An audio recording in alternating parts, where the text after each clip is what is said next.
Ladies and gentlemen, welcome back to CSL March Madness from our first week qualifier. Starting down here at the bottom right side of Accolon Flats, we do have the one, the only, DEG Suppy RC representing Cal Berkeley. Guys, everybody know him, give it up for him. And his opponent at the top left side of the map, representing UCLA under the EXO tag, it is YTSE Jam, Yahtzee Jam. So, welcome in, everybody. Welcome in, Shiro. What's up, man? Not much. I'm kind of excited to see how, hopefully, if we can get to the late stages of a ZVZ. I really haven't seen how too many players have been playing it out at the moment. Well, I mean, there's a chance. I mean, right now, looking at when we got into this game, Suppy's only Masters, man. I think Yahtzee Jam has a chance. What do you think? Yeah, well, I mean, we did see Suppy get taken out last game. Well, like in, not last game, sorry. In the last season of CSL, there was a game in which Suppy did unfortunately fall to, I think it was a MC7 gate that a player used, which was really good and really interesting to see that Suppy, despite having tried to prepare for it, really wasn't expected that much of an all-in strategy in the CSL, and maybe wasn't expecting that kind of a quality game. But at the same time, it's really exciting to see how it's going to play out, because it could potentially happen again in any game. Indeed.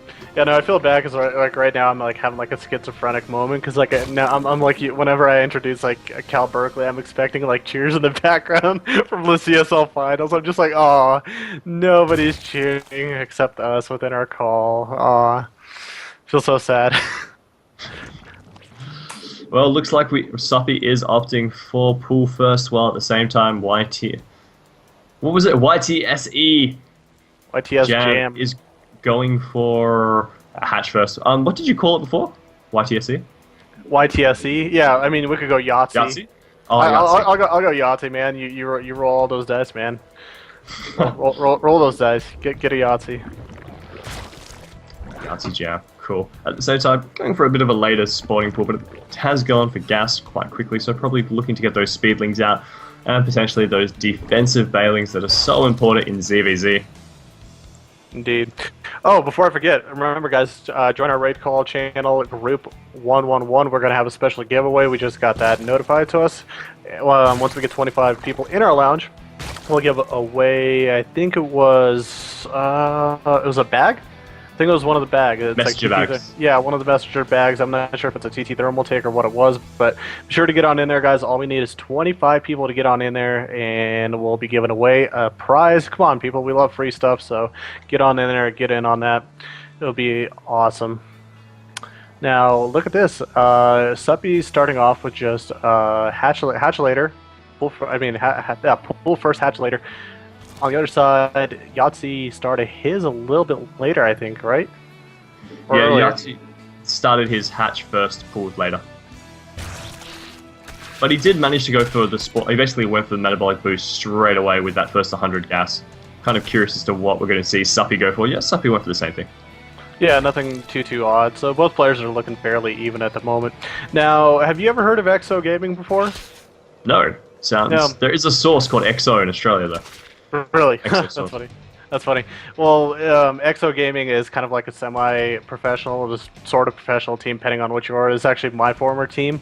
And it's funny to look how there's like so many people in CSL that's involved, because we got Yahtzee Jam today.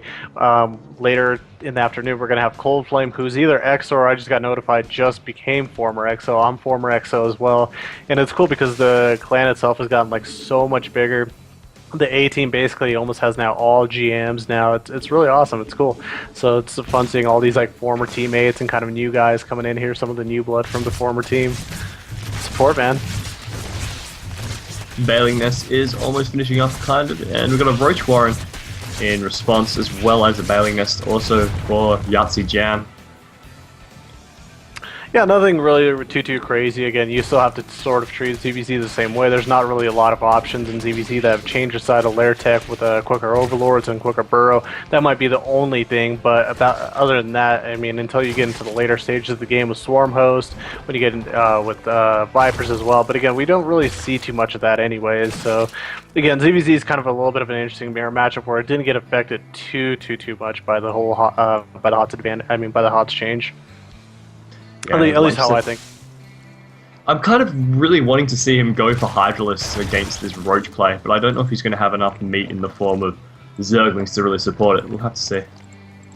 Yeah, I just think right now Suppy actually got a read off of something that he might get attacked very heavily at the moment. And look at him. I mean, he's throwing down 5 spines, so he's looking at the moment like Yahtzee Jam's going to attack him. And I think that's a little bit of a misread because as we look, Yahtzee, he's just grabbing a lair. He's doing nothing really too out of the ordinary. He's got 4 gases saturated, so he's most likely a higher chance that he's going to go into mutas than anything else. But Suppy himself going to go into mutas, so he's probably assuming that this is going to be a very heavy roach aggression of some sort as well. I don't know. This is weird.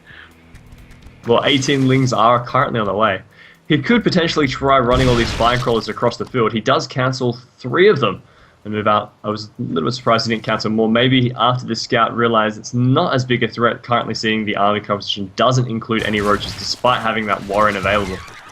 Yeah, and there we go. Yahtzee Jam throwing down the Spire, so eventually, like I say, he's going to go into mutas, but the problem is his Spire is going to finish up a heck of a lot later than Suppy's, so we'll see how this works out for him. And again, nothing really to worry about for Suppy. He's got 4 spines up, he's got his own Lings now out on the map, so Suppy's got a pretty good hold of this game at the moment. Does manage to get a scout on the 3rd hatchery there of Yahtzee Jam. Yahtzee Jam trying to morph in some Bailings, but Suppy fortunate enough to get us around very early on. Does collect that 19 EXP per killing Bailing. That's like one of the things that bothers me, man. I don't know if it bothers you, but like I went on a rant the other day. I was just the whole XP thing like sort of bothers me. I'm like I don't. Yeah, like it doesn't honestly mean anything at all. I'm like, for people that I guess it's maybe for people that are looking for achievements or something. I don't know, because like for somebody that plays ladder and is competitive, I'm like watching it. Like I said, my example was I'm like every time I build an SCV, that 50 XP, that's not going to encourage me to continue playing ladder. It's just not going to do it. So I just kind of laugh every time I see it. So maybe it's kind of like for new people or people that are looking for achievements. That's about it. Because I don't see how that kind of formula like either like beats the ladder anxiety or anything like that. I think it's more just in a short-term incentive for people to continue playing. But that being said, now we are seeing the first Mutalisks take their way out onto the field. Currently, Suppy does have 7, 8 are coming on the way for YTS Yahtzee Jam, but he is now sniping the 2nd Overlord. Should be able to get at least 1 more before he really has to worry about backing out there, Suppy. But should still be able to win up against an engagement of 8 Mutalisks, assuming he does get the first hit in. It all really comes down to that crucial moment. Yeah, indeed. I mean, the good thing also for Suppy, he was able to supply block Yahtzee Jam for quite a while. So again, he's going to be able to get the muta count advantage. And as we see already out on the field, 7 mutas. Oh wow, 7 mutas actually out to the 8 of Yahtzee Jam, and he's producing at a fairly even field. So it's kind of interesting to see that Zerg, like Yahtzee Jam's holding up to Suppy right now at the moment in the macro end of the game. But I feel like Suppy, being the GM, the pro player that he is, he will be able to get a hold of this game and somehow find a way to get an advantage. I just can't see it at the moment, especially if it's just going to go into muta wars, maybe a run by, maybe like something special. I just don't know what it could be right now. Yeah, Suppy was, I mean, in terms of Suppy's playstyle, he basically went for the later hatch, which obviously delayed things a little bit more so, and he didn't necessarily get as much tech. Obviously the tech path's being slightly different. His 3rd was a little bit slower as well. Almost flying into that mutas there, being greatly outnumbered, so backed out. So yeah, it's really going to come down to his engagement. Yeah, and I think Suppy has to be very careful at the moment because, again, he's down in supply. There's more mutas out on the map for Yahtzee Jam, and both players are just continuing to push units out left and right. 24 more Lings just about to pop, 4 more mutas additionally as well. And I mean, Yahtzee Jam overall has a pretty good army, and I mean, you look, they got Carapace 1 upgrade, both of them. Nothing really too special or crazy or out of the ordinary. Now, if anything, what player has some sort of advantage? I'm trying to look at the upgrade count. 0-0 for Suppy and Ling Bane, and looks like 0-0 as well for Yahtzee Jam. So both players are literally dead even. One of the most mirror looking ZVZs I've seen in a while. Yeah, it's all going to basically come up to a big engagement. At least we are seeing first mutas pick off that extractor as they back out. They do get intercepted. No by Yahtzee's Jams is now on the chase. There's not much else to come reinforce. Suppy may have to sacrifice a muta just to allow these rest to escape. Does he have much in his base to really defend this? If they go in? It looks like he might again. Yeah, he's got spore crawl. I mean, he's got spine crawlers. All he needs to do is Yeah. try to use his defender's advantage at the moment to try to pop out more units. Because overall, at the moment, it's 26 to 23 mutas. He's going to have queens available as well to utilize. Got to be careful on the ground army to get micro. There's banelings at the bottom. He's not paying too much attention to that, but finally is able to overmatch that. Now, Suppy should play a little bit patient. He's got a great supply lead at the moment. Should expand. I don't know if he should continue pressing on forward because the muta count is fairly even, and if he just miscontrols or lets the defender's advantage for Yasuo GM to catch up, he might overextend himself a little bit here. Yep, no fourth base really achievable at this stage. Just with such high mobile armies, it makes it incredibly difficult to both defend and basically attack at the same time. Indeed. Now, Suppy, I'm surprised he hasn't taken his expansion yet, but overall, I mean, he's still looking pretty good. He's getting his 1 attack upgrade, and that could actually be a huge difference at the moment. If he's able to somehow break on in there with the 1 attack upgrade against the 0-1 mutas, that's going to give him a nice big advantage, especially with the clumps. Meanwhile, with the mutas in the main, trying to just deny gas, delay it as much as possible. And I mean, again, guys, every little bit counts. The more he delays the gas, the better it's going to become. The more delayed Yasuo GM is going to be with his resource collection, and at that point, he's going to be delayed on producing mutas. Yeah, I mean, sniping that extract is really crucial because obviously the time that it takes him to rebuild and over at the third as well, man. Oh my god. Main mineral line did get pounced on by a ridiculous amount of meter, and that splash damage cleaned up a lot of them. I think this has really forced Yahtzee Jam into a confrontation. He has to go forward, has to be aggressive here, or has to at least try and do some damage to counteract what Safi's just done to his economy. Yeah, no, again, it's kind of one of those things that's really hard to recover, and oh my god, beautiful engagement right here coming up in the main, but I think Suppy just might have the bigger advantage, and now he's also bringing Lings at the bottom, which are catching some of the cleaves, and that's such a big deal to bring those right under there. Instead of bouncing off Muta and Muta, some of them are bouncing off Muta to Ling, and as we see, so beautiful. Suppy taking a huge advantage over that. Now 24 mutas to only 2 the Yahtzee Jam is left, and we see the GG with the smiley face tells him good luck, and game 2 is in the books.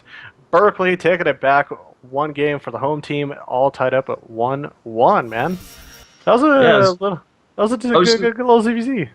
Yeah, I mean, I was really impressed to see like the way Suppy obviously used those Lings at that last moment, turning the fight around. But like you said, taking a bounce at the Glade Worms and preventing it going on to extra mutas.